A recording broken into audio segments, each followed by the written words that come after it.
আজি আপোনালোকৰ লগত মই টিউটৰ শিক্ষকসকলৰ বিষয়ে এটা গুৰুত্বপূৰ্ণ বিষয়ে আপোনালোকৰ লগত আলোচনা কৰিম। বিশেষকৈ আমাৰ টিউটৰ শিক্ষকসকলৰ মাজত এতিয়া নিশ্চয় আপোনালোকে কি চলি আছে গম পায়, কাৰণ টিউটৰ সকলৰ যিবিলাক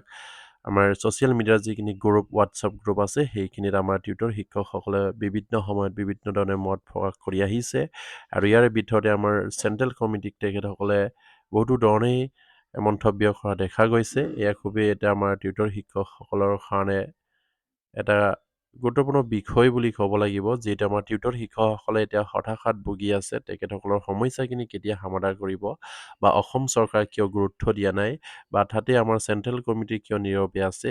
কিন্তু নিশ্চয়কৈ আপোনালোকে সকলোৱে গম পায় আমাৰ চেণ্ট্ৰেল কমিটি নীৰৱে থকা নাই। তেখেতসকলে যিখিনি কৰণীয় কৰিবলগীয়া আছে সেইখিনি তেখেতসকলে চেষ্টা কৰি আছে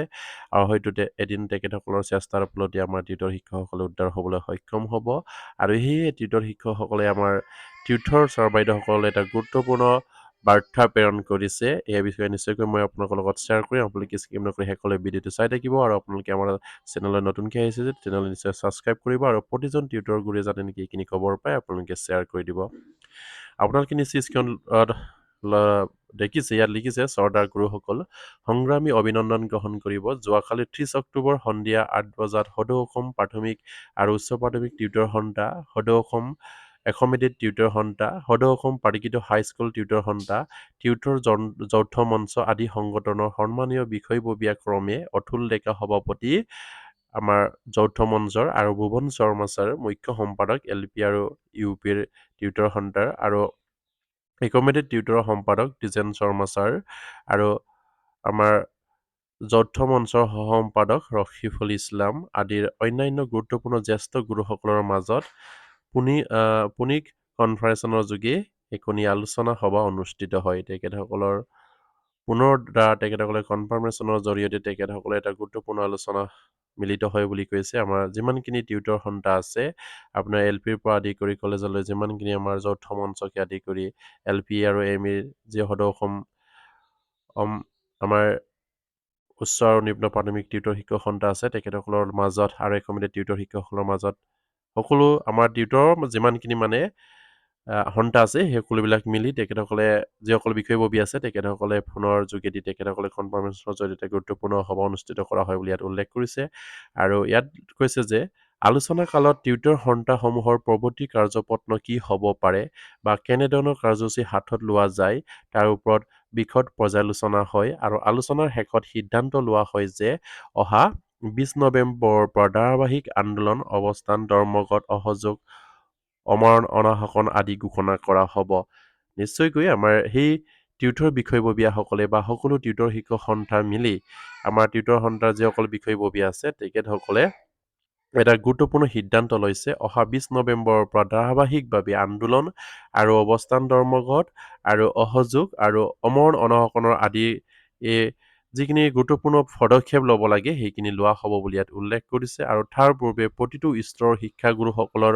সুপ্ত তথা বিদ্ৰোহী মনক সুদৃঢ় কৰিবলৈ আৰু প্ৰত্যেকটো সংগঠনৰ স্থিতি মজুত কৰিবলৈ সাধাৰণ সভা অনুষ্ঠিত কৰাৰ পোষকতা কৰা হয় আৰু লগতে প্ৰত্যেক জিলা সমিতিসমূহ সক্ৰিয় হ'বলৈ আহ্বান তথা অনুৰোধ জনোৱা হ'ল। LP আৰু UP অহা 12 নৱেম্বৰত সাধাৰণ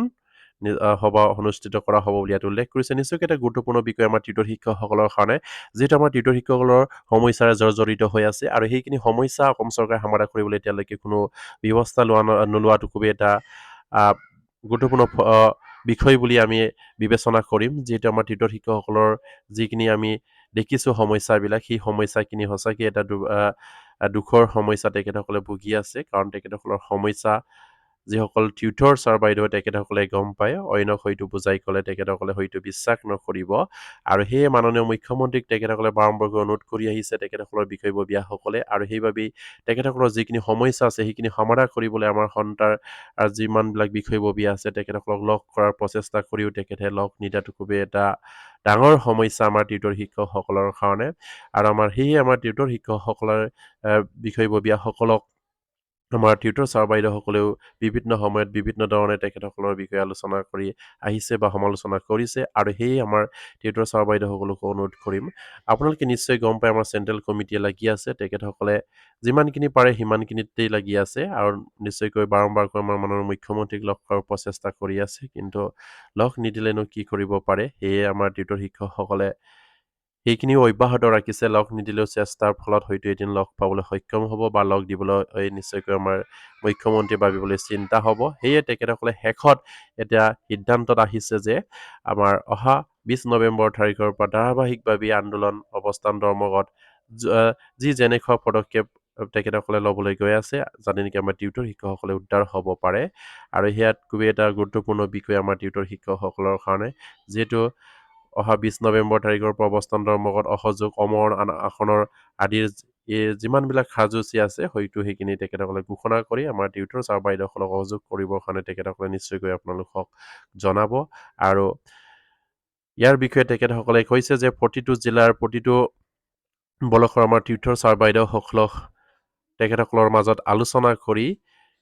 আমাৰ পৰৱৰ্তী পৰ্যায়ত যিবিলাক পদক্ষেপ চেণ্ট্ৰেল কমিটিয়ে গঠন কৰিব তাত 100% আমাৰ টিউটৰ ছাৰ বাইদেউসকলে উপস্থিতিত কামনা কৰিবৰ কাৰণে তেখেতসকলে যিখিনি আমাৰ টিউটৰৰ বিষয়ববীয়া বা আমাৰ টিউটৰ LP to ME কলেজলৈকে যিমানবিলাক আমাৰ জিলা ভিত্তিত বা ব্লক ভিত্তিত আছে এই সকলোবিলাক আলোচনাত মিলিত হ'বৰ কাৰণে তেখেতসকলে আহ্বান জনাইছে আৰু সেয়ে নিশ্চয়কৈ আমাৰ LP আৰু UP অহা 12 নৱেম্বৰত সাধাৰণ সভা অনুষ্ঠিত কৰিব বুলি মুখ্য সম্পাদক ডাঙৰীয়াই জানিবলৈ দিয়ে আৰু আমাৰ LP আৰু ME ক্ষেত্ৰত অহা 12 নৱেম্বৰ তাৰিখে মানে সাধাৰণ সভা অনুষ্ঠিত কৰাৰ সিদ্ধান্ত গ্ৰহণ কৰিছে আৰু সেয়া মুখ্য সম্পাদকে জানিবলৈ দিয়ে বুলি তেখেতসকলে ইয়াত উল্লেখ কৰিছে আৰু দিয়ে যদিও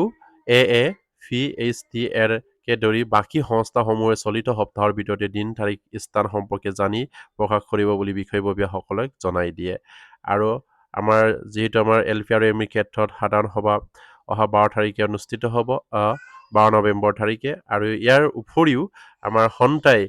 অহা 20 নৱেম্বৰ তাৰিখৰ পাছত কেনেকৈ আমি অৱস্থান ধৰ্মঘট কাৰ্যসূচী অনশন কাৰ্যসূচী গ্ৰহণ কৰা হ'ব সেইখিনি বিষয়ে তেখেতসকলে জনাব বুলি কৈছে এই সপ্তাহতেই দিন তাৰিখ একৰ সম্পৰ্কে তেখেতসকলে ঘোষণা কৰাৰ কথা ইয়াত উল্লেখ কৰিছে আৰু মাননীয় গুৰুসকল অনুগ্ৰহ কৰি সংস্থাসমূহৰ কৃতিকাৰ্যতা অথবা অকৃতিকাৰ্যতাৰ আলোচনা সমালোচনা পৰামৰ্শ আদি গ্ৰুপসমূহৰ জৰিয়তে প্ৰকাশ নকৰি সশৰীৰে সভাত উপস্থিত থাকি মুখামুখিকৈ প্ৰত্যক্ষভাৱে প্ৰদান কৰাৰ চেষ্টা কৰিব বুলি আশা তথা প্ৰাৰ্থনা কৰা হৈছে আৰু সন্মানীয় সদতিলৈকে এটাই অনুৰোধ সকলোৱে নিজৰ প্ৰাপ্য আজৰি আনিবলৈ কঁকালত ঠঙালি বান্ধিবলৈ ওলাই আহিবলৈ নিজৰ জীৱনৰ শেষ শৰাইঘাটৰ ৰণত প্ৰাণ টানি যুঁজ দিবলৈ সাজু হওক আহক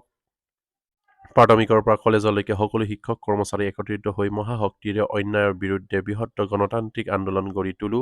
বাঘ হৈ প্ৰায় 3 বছৰ পাৰ কৰিলো আহক বাকী দিনবোৰ আৰু অতীত নকৰো আৰু শেষত লিখনিৰ কৃত্ৰিমাৰ্জনা বিচাৰি পুনৰবাৰ সংগ্ৰামী অভিনন্দন জ্ঞাপন কৰিলো আটাইলৈ সেৱা ধৰিলো এয়া নিশ্চয়কৈ আপোনালোকে গম পাইছে আমাৰ টিউটৰ ছাৰ বাইদেউসকলে আমাৰ বিষয়ববীয়াসকলে সেইখিনি খবৰ জনাইছে আৰু যিহেতু আমাৰ টিউটৰ শিক্ষকসকলে তেখেতসকলে অনুৰোধ কৰিছে যিহেতু ছ'চিয়েল মিডিয়াতে বা হওক হোৱাটছআপ গ্ৰুপতে আমাৰ টিউটৰৰ যিসকল চেণ্ট্ৰেল কমিটিৰ বিষয়ববীয়া আছে তেখেতসকলক আলোচনা সমালোচনা অনুসৰি এই সশৰীৰে যিমানবিলাক সভা অনুষ্ঠিত কৰিবলৈ এতিয়া আহ্বান জনাইছে সেইখিনি সভাত উপস্থিত থাকিবৰ কাৰণে আৰু সেই সভাবিলাকত উপস্থিত থাকি আমাৰ যিখিনি সমস্যা সেই সমস্যাৰাজিৰ বিষয়ে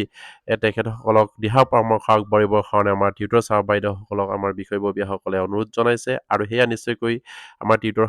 ছাৰ বাইদেউসকলে অনুধাৱ কৰা উচিত আপোনালোকে আমাৰ যিসকল বিষয়ববীয়া আছে তেখেতসকলৰ প্ৰতি যিখিনি আপোনালোকে